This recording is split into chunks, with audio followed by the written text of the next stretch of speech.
How many times do we keep waiting for LeBron to be Superman before we are told he can't do that anymore? Are the Lakers about to learn that this season? I don't know, man. I'll tell you what. If I am behind on LeBron and I am the last person who thinks he can carry a team to the finals on his back, I'm willing to be in that spot. Because I just, one thing I do think you're seeing with him, he obviously is more susceptible to injuries. Right. He's had, the ankle injury last year was a freak injury. Maybe when he was younger, he wouldn't have been out as long, but if he was 18 and got landed on a freak play like that, he'd have been out. That's just a freak injury. So these muscle injuries, stretching that he would have done, 10 years ago wouldn't have hurt him, and now it does. So that's a reality. But he definitely picks his spots. He doesn't go full bore all the games anymore. But when he decides to go, he still can take a game in his hand and control it. And if you still have that capability, you can still lead your team into playoff victories. And I think the thing that the Lakers made the decision on, they made the decision that it made more sense to get a star player like Westbrook, even if he may not be the ideal fit. It made more sense to them to get a player like that as opposed to getting two or three, retrofitting their team with two or three high-level role players. Mm-hmm. And it's a gamble that they made. It's a gamble that they made that was led by LeBron and AD. And to me, that's the season. The season is that gamble with Westbrook, when they could have had Buddy Hield for less money and less cost and then spent other money and other assets on other players, was that decision that they went this path, will that result in them having a chance to win the title this year? There are a lot of people that are skeptical about that being true, but that was what LeBron and AD believed. And LeBron especially and Anthony Davis, in my mind, have earned the trust, certainly from the Lakers and from me, to sit back and watch on it a little bit and see how it develops, although I would agree that it doesn't look great at this point. You talk about aging, right, and the age of players. I mean, I'm watching Steph Curry, and I'm just amazed because he reminded us last year about how dominant he was when it wasn't any Clay there. But now he's following it up and doing things that we've never seen anybody this age do. And it doesn't seem like with the way his game is, and Allen says it all the time, shooting doesn't age. And it looks like he's playing at an MVP level without Clay. What's the ceiling for this Golden State Warriors, and should they be the favorites in the West?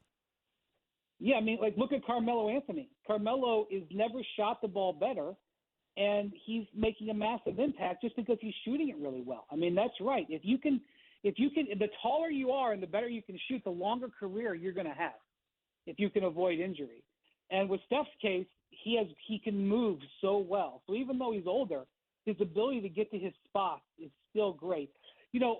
The thing about it is the Warriors are 9-1.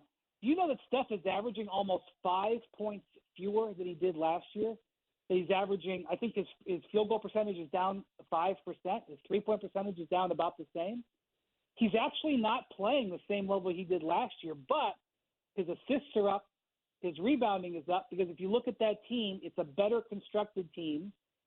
They've got Jordan Poole, who has stepped in and been really a good complementary scorer. They're playing great defense again, like they did in their championship seasons. And because they're playing so much better as a team, the pressure on Steph to only score is lessened, and they're looking great. And now they've got Clay back there working out, getting closer and closer to a return probably just after the new year. And so their outlook is totally different. But it's really because the team has looked so well. And I'll tell you what, it's a lesson, guys, because these last 2 years, which were kind of throwaway seasons for the Warriors. I know they competed last year and got to the play-in, etc.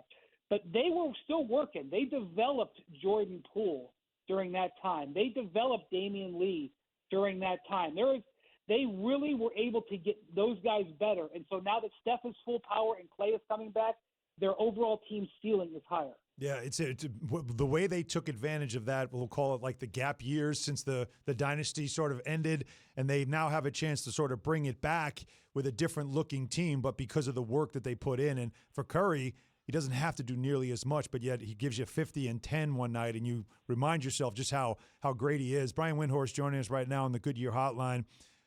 So Brian, on the Knicks, you were suggesting that they still are very much a team waiting for the next big star to become available. All these assets they have collected, a lot of young players they've collected, that they will be ready to pounce when the right fit becomes available. But they're off to a good start, not great, but good. They've beaten some good teams. They've had some bad losses, but they look like it's a better constructed team, a deeper team. So does that change their thinking? Are they going to stick with this group and not chase, the gold ring, or are they still very much ready to pounce if and when a big star becomes available? They have to chase the big stars. I think that they've done a really nice job of setting a culture, and that's what Tibbs does. Tibbs is the culture setter. He walks the line a little bit at times, but he's done exactly what they wanted. Also, they have made nice additions without seriously impacting their future. So going out and getting Derrick Rose for a second-round pick or whatever it is, and then signing him to a good contract, but not a contract that would hold them back from doing something.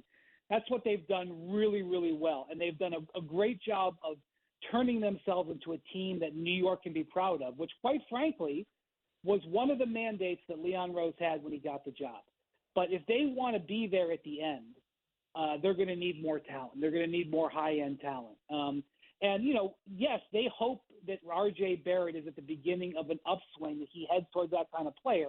But really what they need is someone to want out of the situation and say, I want to be a Knick, or to be a free agent and say, I want to be a Knick, because that hasn't happened. And so when you look at their roster, I look at all of their contracts, and none of their contracts do I feel is like, oh boy, that's a contract that you couldn't trade. And they've worked hard to do this. So they're in the middle right now. I love the way the Garden is energized. It is a better NBA when the Knicks are relevant. They are relevant. Thanks for watching ESPN on YouTube. For live streaming sports and premium content, subscribe to ESPN Plus right now.